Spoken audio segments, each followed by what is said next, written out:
एकदा शंकर महाराज दुमाळवाडीत आपल्या मठात बसले होते. बाहेर कडक ऊन होतं. त्या दिवशी एक गरीब शेतकरी महाराजांच्या दर्शनासाठी खूप लांबून चालत आला.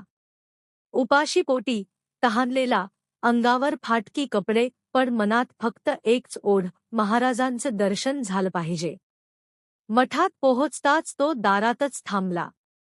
आपण आत कसं जावं असा विचार त्याच्या मनात आला.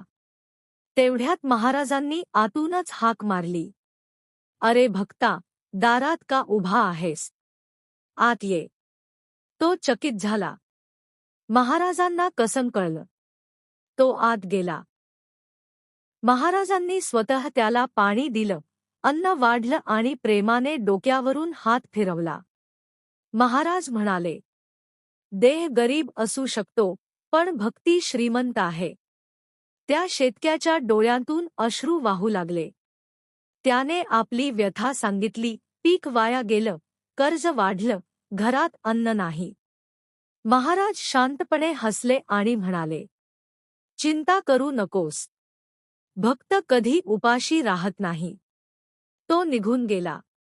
काही दिवसांतच त्याच्या शेतात आश्चर्यकारकपणे पीक आलं, काम मिळालं, परिस्थिती बदलली.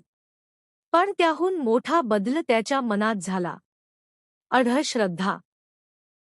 शंकर महाराजांचं भक्तांवरचं प्रेम हे चमत्कारात नव्हे, तर आपुलकीत,